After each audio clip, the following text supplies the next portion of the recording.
Okay, everyone, we are live streaming on YouTube now. And so we can go ahead and get started. Robbie, if you are ready. Yeah, I'm ready. Is everybody in? I think so. Okay. Well, there's two more coming. Hang on. Okay. And then I think we have everyone. Okay, good evening, everybody. Welcome to our fourth of 6 sessions in the module Mind and its Potential. This is the first module in the new series of Discovering Buddhism.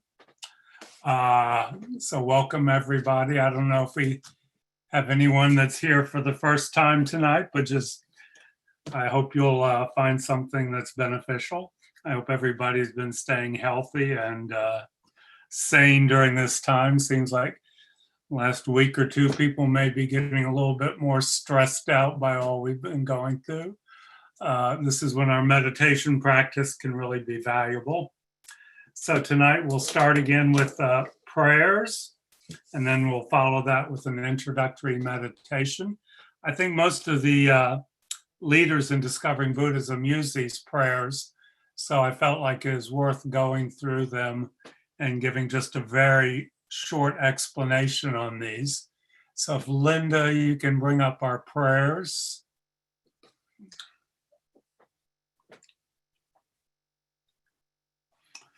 Okay, so 2 weeks ago we discussed refuge and bodhicitta.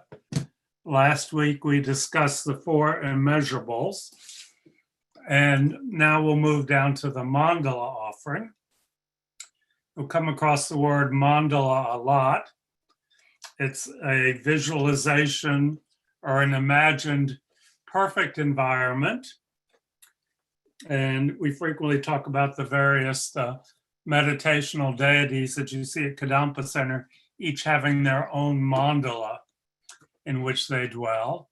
But here we're using our ability to visualize, which means to imagine that we're offering the world and all of the wonderful things in it, and offer it to our teachers and the Buddhas, and ultimately to all sentient beings. So this is where we come across what's called as a hand mudra, which means a hand gesture. And it's hard enough to demonstrate it when we're together in person, but I'll try and give a visualization, show it. Linda, if you can bring the camera back on me, and I'll show the hand mudra we use for the Mandala Offering. It's a little bit tricky when you first start to learn it, but it comes pretty rapidly after that. So you take your 2 middle fingers. Well, it's hard to do while I explain. Excuse me. Your 2 ring fingers. Ring fingers go up together. So can people see that? Middle fingers cross. Can you tilt your this way? Yeah, perfect. Okay. Ring fingers are up. Middle fingers cross. Index fingers grab the ring fingers and pull them down. And then thumbs are put on the tips of the 5th fingers, the pinkies, to pull them down also. So that is the hand mudra. Let's see, it looks a little, yeah.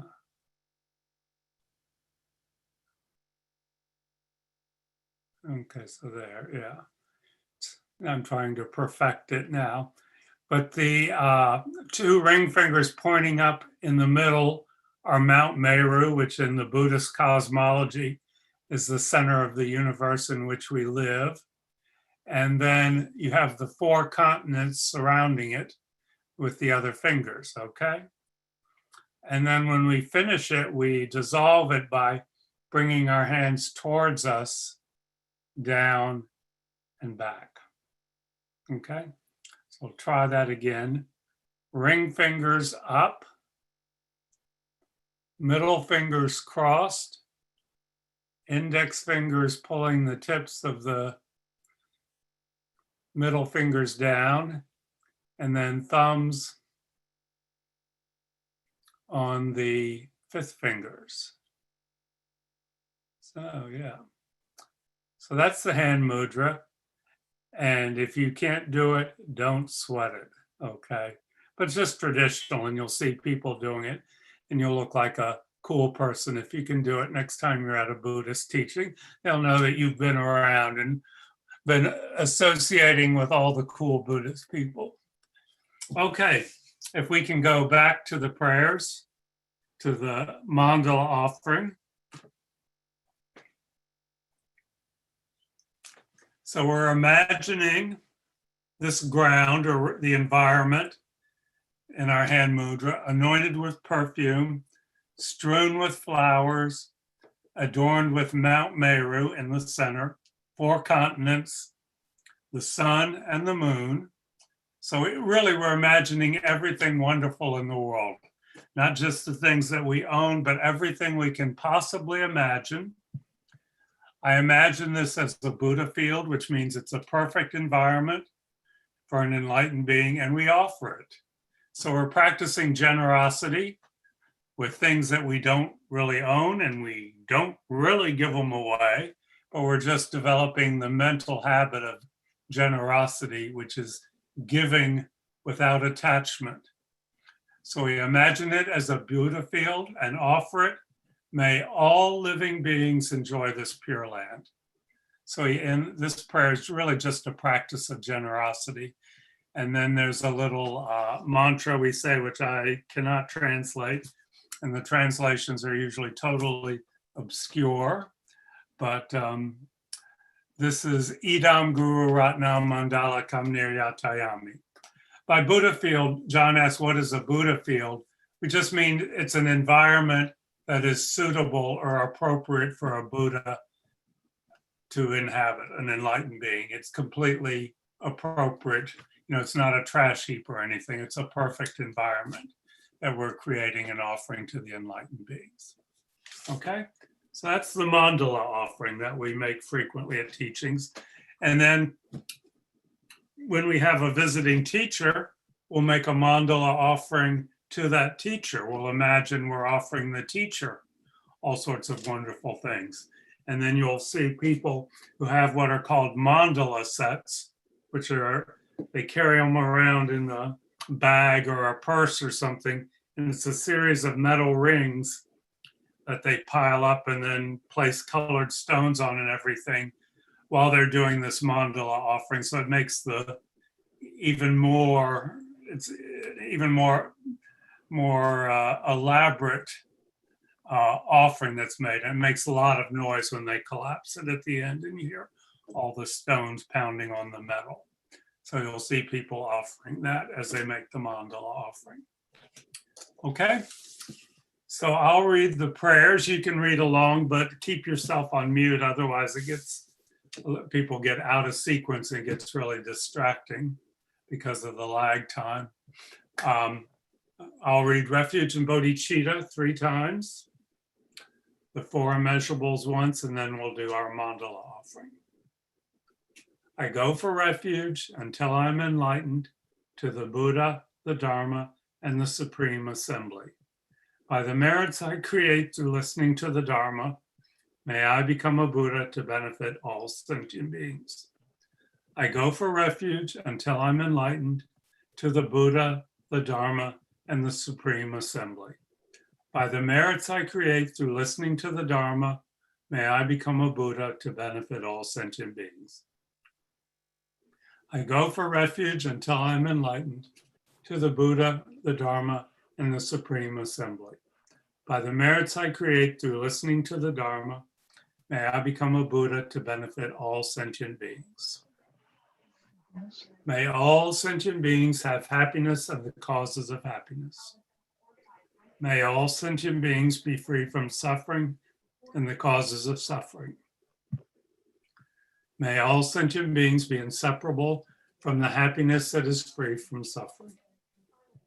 May all sentient beings abide in equanimity, free from attachment for friends or hatred for enemies. And we'll do the Mandel Offering. If you can't do the Mudra, just put your hands together at your heart. This ground, anointed with perfume, strewn with flowers, adorned with Mount Meru, 4 continents, the sun and the moon, I imagine this as a Buddha field and offer it. May all living beings enjoy this pure land. Idam Guru Ratna Mandala Kamnirya Tayami. So we've said our prayers. We've tilled the soil in which we're going to cast the seed of our meditation. Prayers have just softened our mind a little bit, help us set aside the hubbub of the day. So now we'll begin our first meditation of the evening. If you're sitting in a chair, as I imagine most people are, you're not leaning back in the chair, but you're a little bit forward. Your back is straight, head not tilted to one side or the other, maybe just a couple degrees in front of the vertical. Eyes either lightly closed or slightly open. Mouth lightly closed, not clenched. Tongue on the hard palate above your upper teeth. Shoulders down and back so the chest is a little bit open. Upper arms away from the sides of your torso.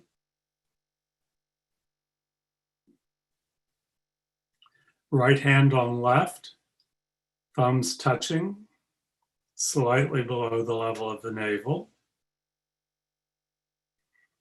If you're sitting in a chair, you're a little bit to the front of the chair.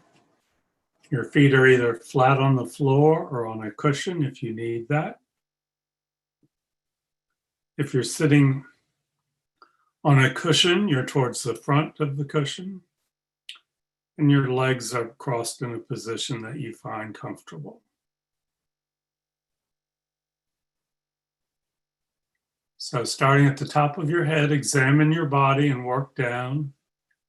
Identify any areas of tension or discomfort and address those now so they don't become a recurring distraction during the meditation.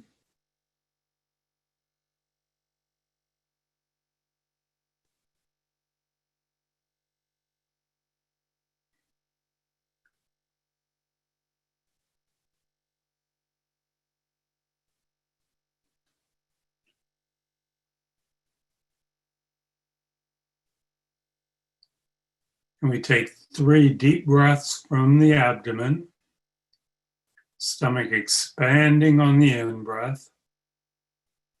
Our diaphragm is pulled down.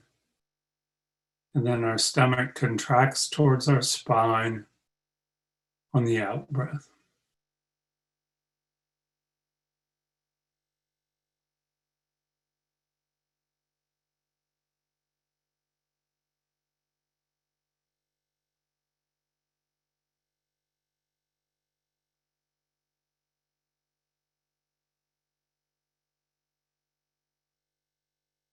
And now we begin by setting our motivation. And as much as possible, we generate the bodhicitta motivation, the great mind motivation, the thought that we are doing this meditation so that our mind develops towards enlightenment in a way that benefits all living beings, not just ourselves, not just our friends and families, but everyone.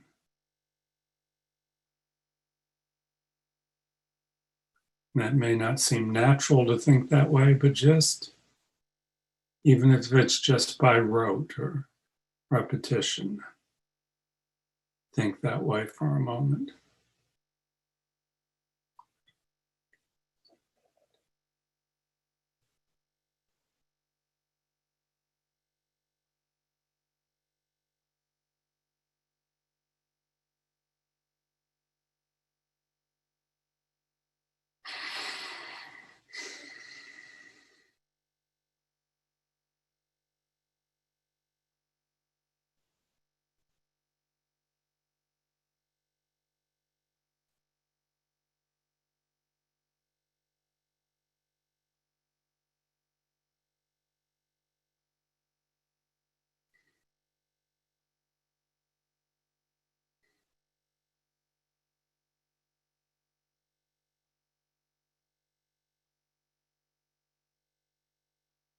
And now, having set our motivation, we begin the meditation. And we'll be doing our simple concentration meditation to train our mind to become more focused, more closely attached to the object of the meditation, which in this case is just the breath. The physical sensation of breath moving in and out through our nostrils, the slightly cool movement of air, in and out over and over again. And we just are aware, we just perceive the movement of air. Mere awareness. Not describing it, not thinking about it, not even counting the breaths, but just mere awareness. And every time we notice our awareness has moved to another object, we gently set that one aside and come back to the breath over and over again. We'll do that meditation for about 7 minutes, and then we'll do our dedication.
And now we'll end our meditation by doing a brief dedication. We acknowledge that we've done something positive, a little bit out of the ordinary. We made a conscious choice not to do other things, but to sit quietly for a couple minutes and work with our mind. That's a positive thing. And may that make an imprint on our mind stream that is not lost, but ripens in the future to benefit all living beings. And you may relax your concentration now.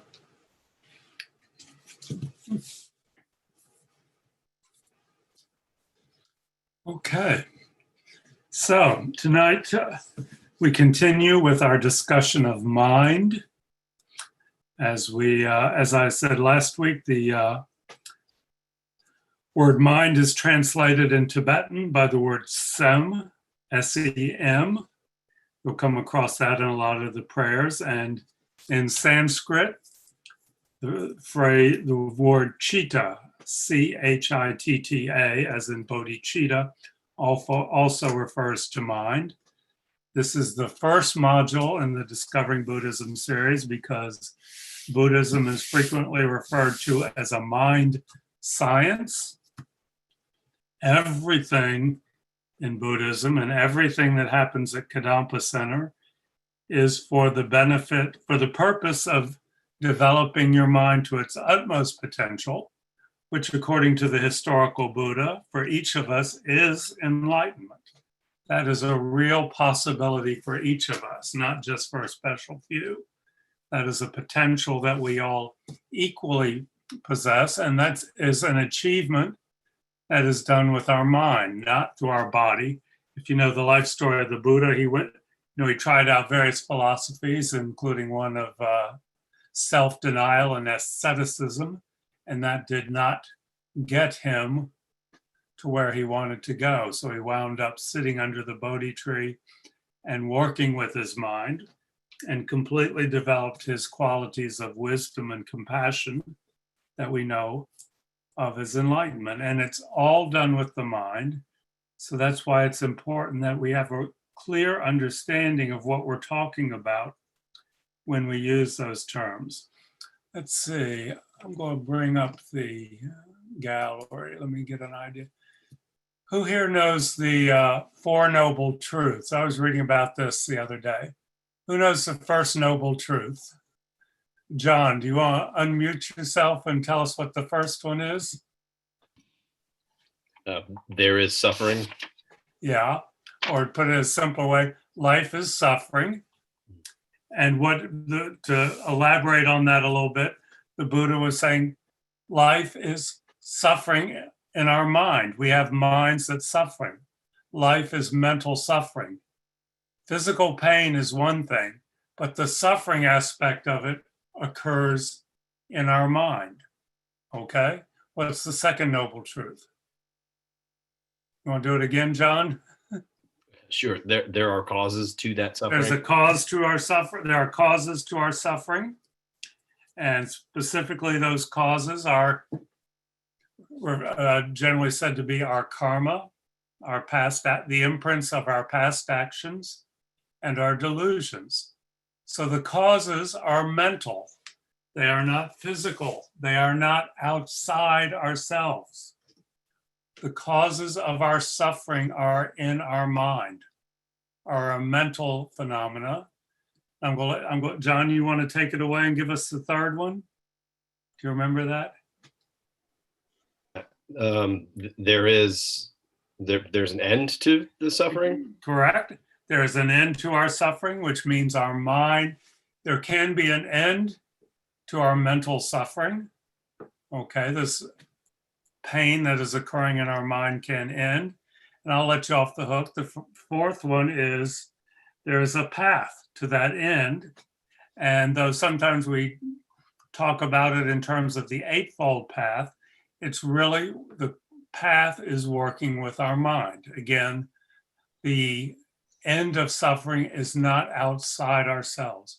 So the Four Noble Truths, the most basic and probably famous teaching of the Buddha is all about mental phenomena. Suffering in our mind, the causes to suffering that exist in our mind. There can be an end to this mental suffering, and we reach that end by working with our mind.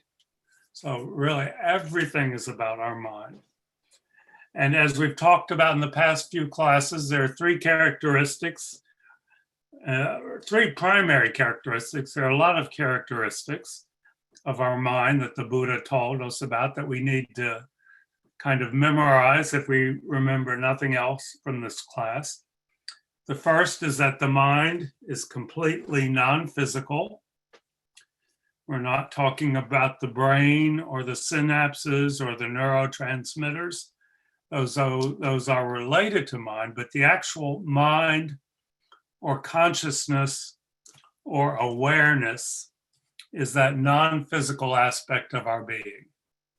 Okay? We're a body and a mind.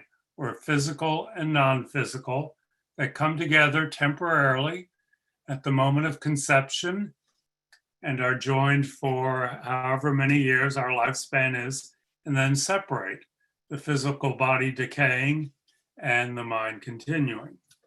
So the mind is completely non-physical, according to the Buddha. It's an aspect of our being we all have. Even when we're unconscious or in a coma, we still have a mind. We're not really unconscious. The Buddha would say that's kind of a contradiction in syllables. It's not possible to be in a state of non-consciousness.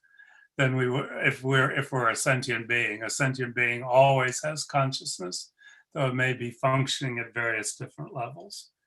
So the mind is non-physical. The second characteristic is that it is without beginning and without end. And unlike our body, which definitely comes into being when the sperm and egg join, and definitely decays at the time of death and separates into various component parts and molecules and atoms and eventually completely dissolves. The mind, our mind, my mind, John's mind, Linda's mind, everyone's mind is, or consciousness is without beginning and is without end. So it is previously united with countless bodies, both in this realm and in other realms, and will continue into the future with countless future bodies in this realm and other realms. So the consciousness is without beginning, is without end. You can always find a previous moment of consciousness prior to any single moment. You can go back, and you can never find, according to the Buddha, and he said this is something that you can verify in very deep meditation as you develop your meditation skills. Right now, for most of it's just an intellectual concept, but that's the way we approach a lot of this. First intellectually, and then through contemplation and deep meditation, we get direct experience of it. For most of us, the previous moments of consciousness, our experience of those is quite limited. For many of us, it doesn't even go back as far as breakfast this morning, but much less to previous lifetimes. But there is no first moment of consciousness. And similarly, there will always be another moment of consciousness. There is no moment of ultimate or final consciousness. One moment of consciousness always leads to another, to another, to another, to another. It does not ever come to an end, without beginning, without end.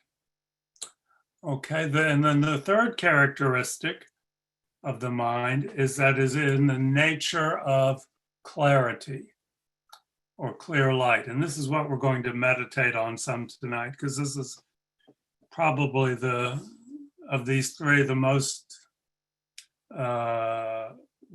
maybe the most difficult to approach. And again, we have to approach these concepts intellectually. This is where analogy can come in very useful.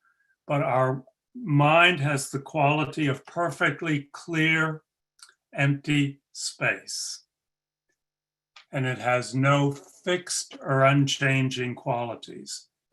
The emotions and personality and who I am and who I'm not and what I like and what I don't like, those are not inherently part of the mind.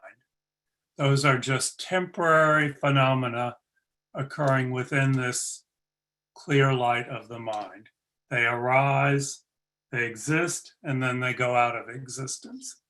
So an analogy that we use here is like a river, continual series of flowing molecules of water, always one after another, but always continuing, but none of always changing, okay? None of it is fixed. None of it is permanent. You cannot say this one drop of water is permanently part of the river. Okay, it exists in the river at this moment, but at a certain point in time, it's off in the Gulf of Mexico or whatever. Okay, or we can think of a cloud passing through a perfectly clear sky. The cloud is not permanently part of the sky. It is a temporary phenomena existing within the sky for a set period of time, but is not permanently part of the sky. It is not the permanent nature. That one cloud you see, that is not the nature of the mind, okay? Or that is not the nature of the sky, excuse me. That's a phenomena existing within the empty sky. So that's the third important characteristic of the mind. And all of these are really important. The lack of physicality is important as we study what happens at the death process. The fact that the mind is without beginning and without end is important when we study karma and when we study rebirth.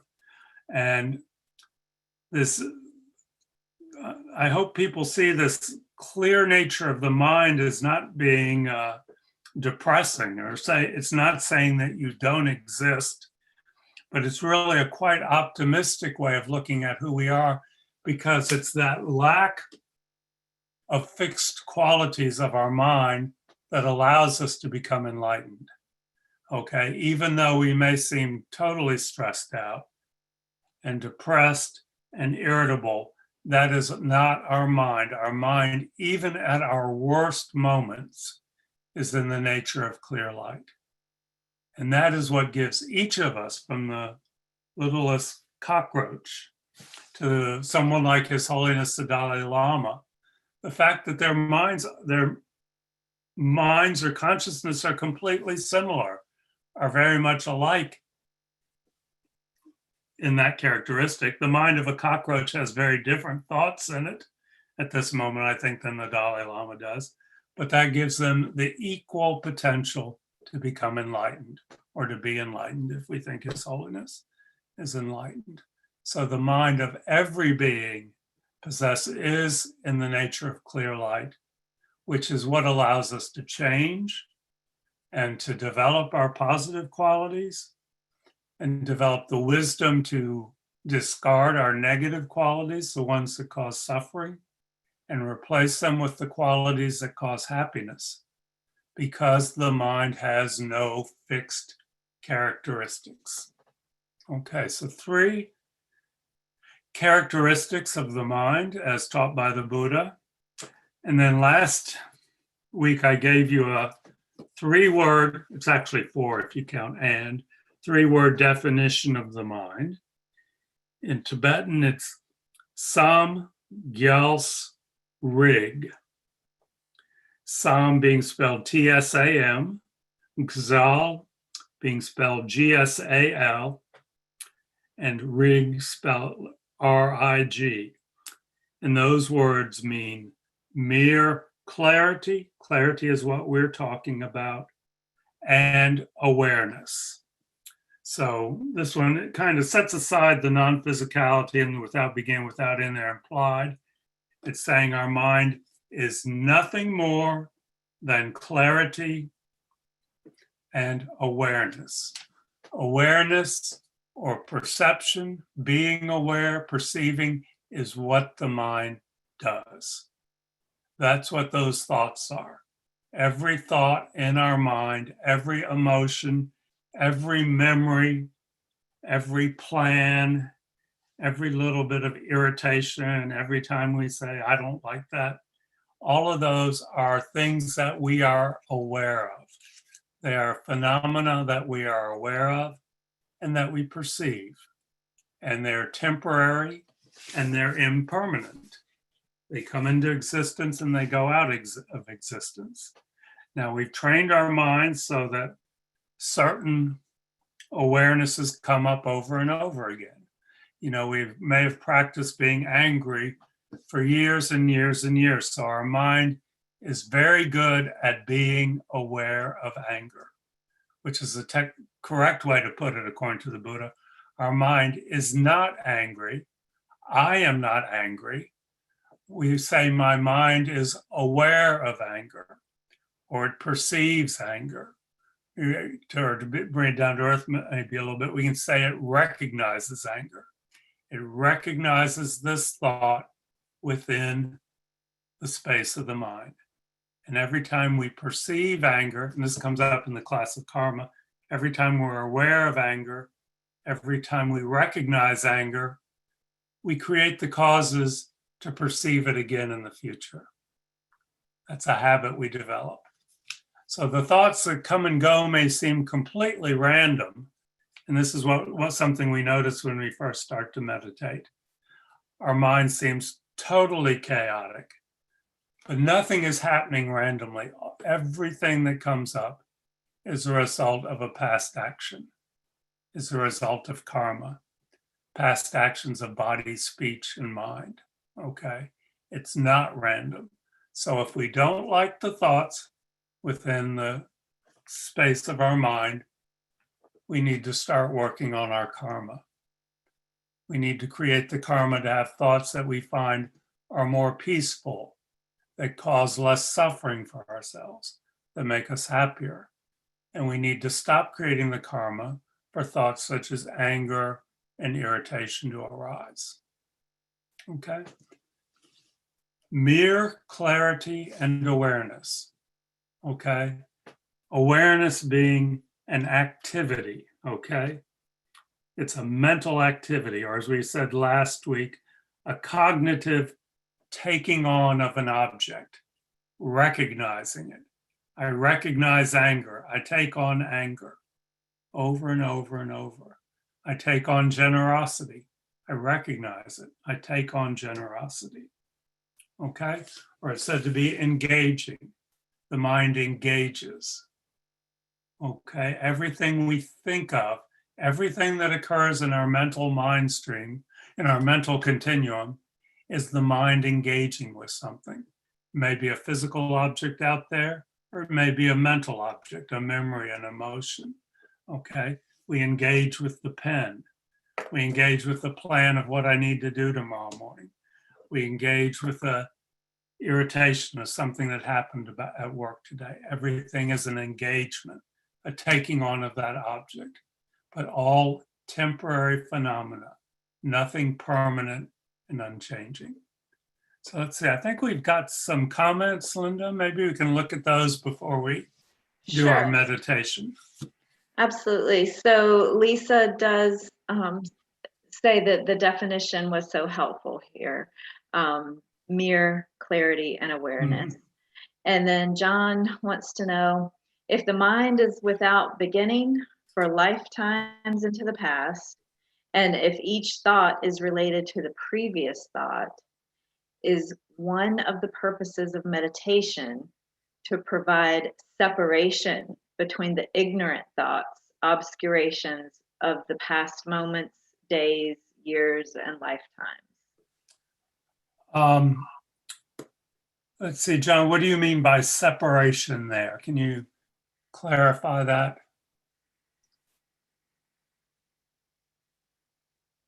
I guess it was if each thought is really connected and what's related to the next thought and sort of gives a rising to the next thought. Mhm. Is that sort of one of the? Is that I originally thought meditation was sort of practice for your mind to grow it as a muscle, but then in going through some of the readings, I thought perhaps it was time to clear it out and have it not be related to your previous thought and to have no thought. Yeah, I don't know if that's accurate. I mean, it's always going to be related to the previous moment of thought. First thing is to become aware of what the thoughts are and become aware of which ones make us cause happiness and which ones cause suffering.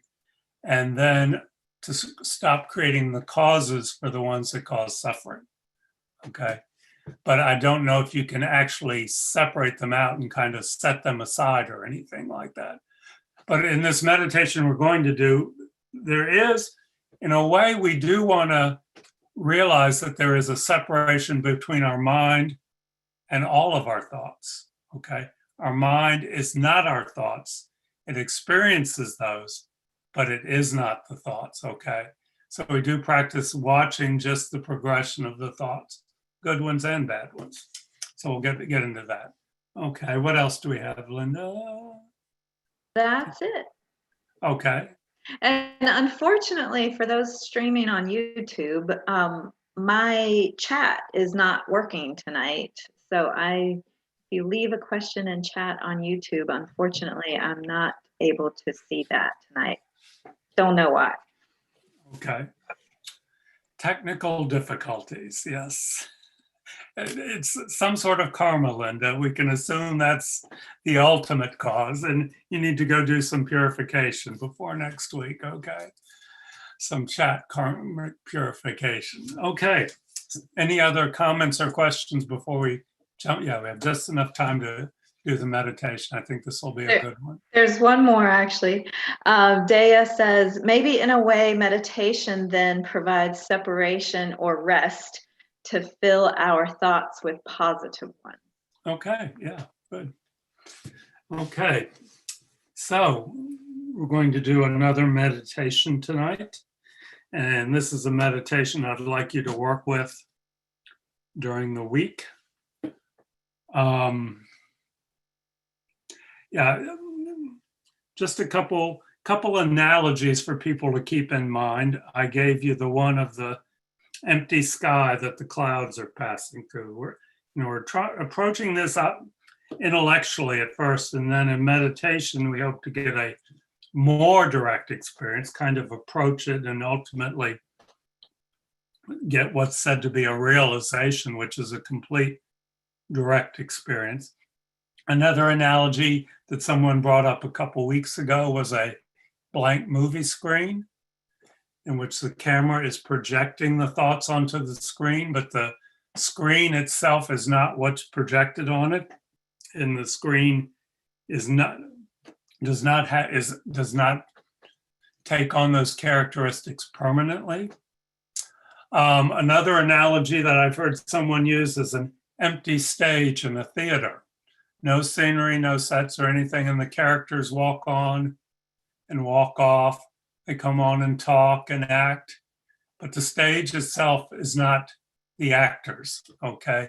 The actors are in the space of the stage, but they are not the ultimate nature of the stage.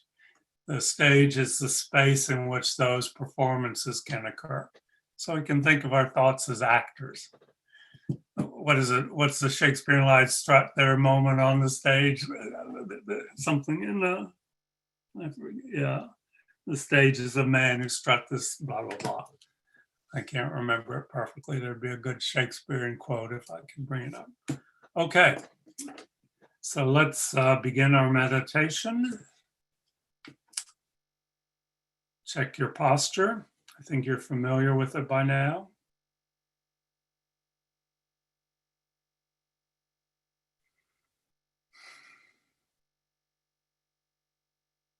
Three deep breaths from the abdomen.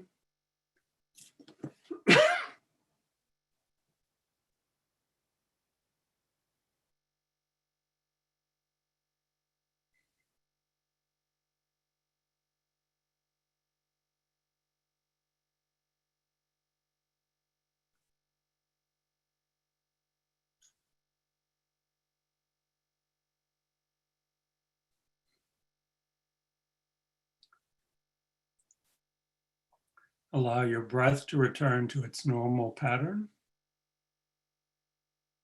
and set your motivation.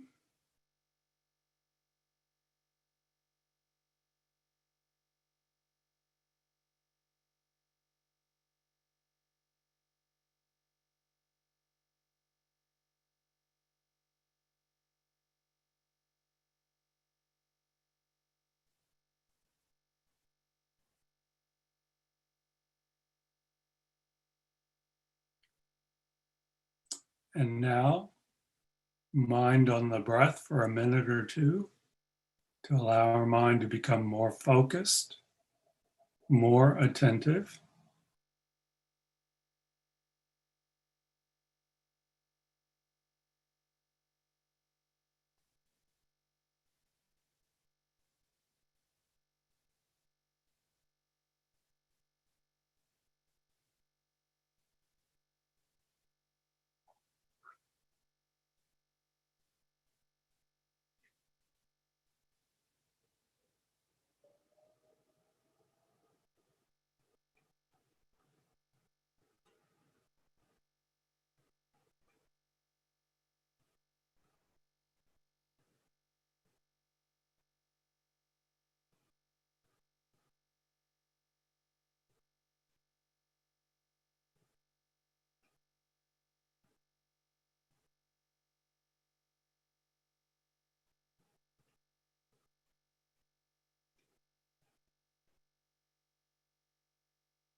And now we take our awareness from the breath,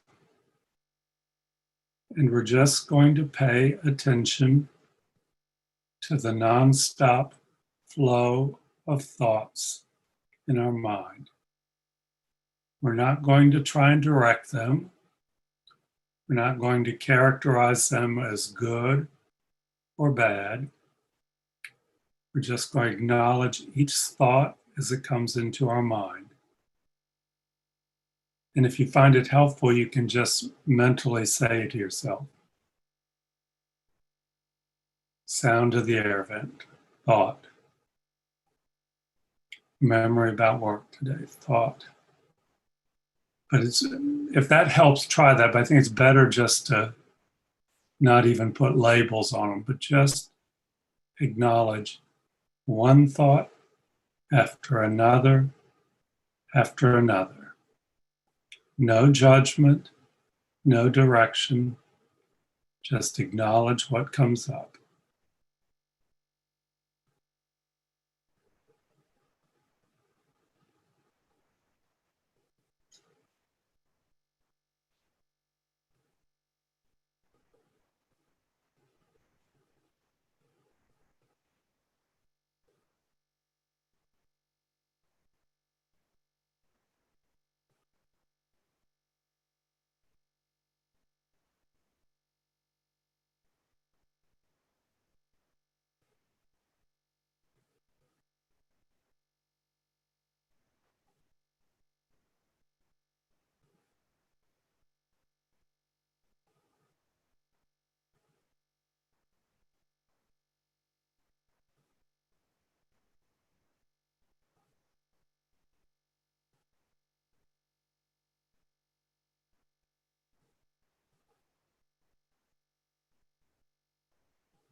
And now,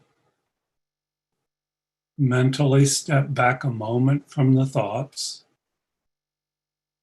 and see if you get a sense of the non-physical space in which those thoughts arise, exist, and pass out of existence.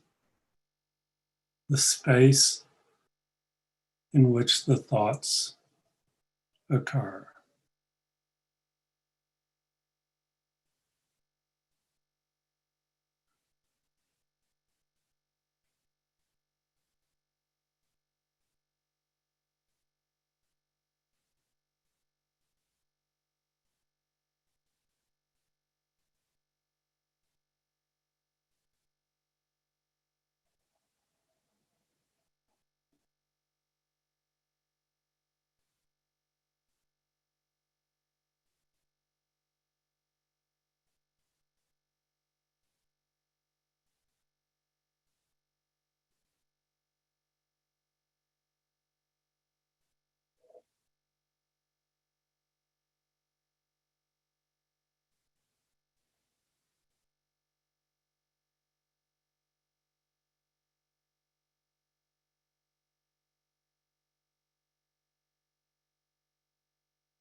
So in this meditation, we've looked at the clarity of the mind, the empty space in which the thoughts occur, and the awarenesses, the awareness of various phenomena.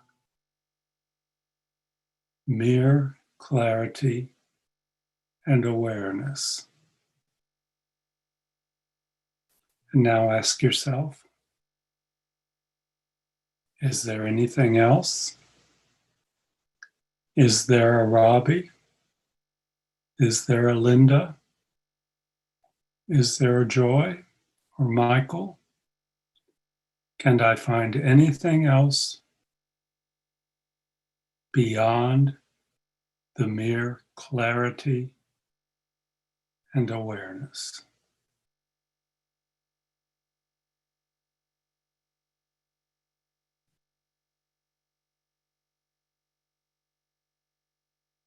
And do a brief dedication. Give yourself a pat on the back for making these, for thinking in this way. May that ripen in the future. So that's the meditation I'd like you to do this week, 6 days out of the week. Start with your prayers, a minute or two of concentration meditation, and then 10 minutes of this more analytic or visual meditation. First half, looking at the procession of the thoughts. Second half, looking at the space in which the thoughts occur. And then you can work with the question of what else is there? Is there a Robbie? If you want to, but if you don't find that interesting or you find it upsetting, don't bother with that. But if you want to pursue that line of thought, that sets you up for some of the further modules. And that's the homework, and continue with the readings. And do we have any questions before we close for the night? Quick one. What are the words, the Tibetan words again? Yeah. Mere clarity and Mir is Sam, T-S-A-M. Clarity is, and I don't know how to pronounce these, Gzal, G-S-A-L, and awareness is easy. It's Rig, R-I-G. And you'll come across that word in lots of other teachings, low rig and rigpa and things like that. Awareness. Okay? And that's it. So everybody stay healthy, have a good week, and we'll be back here in a week's time. Thank you, and thank you, Linda. Thank you, Robbie. Robbie, Linda. Thank you. Yeah, good night. Thank you all. So wait, is this module broken up in sessions? No. I can't follow anybody else's rules, so it doesn't correlate necessarily with what's in the FPMT website, but I think we'll cover all the main points that the FPMT wants us to cover. Okay, thank you. Great. Thanks, everyone. Thanks, Robbie. Thanks, Linda. See you next week. Night. Next week is class 5 of 6.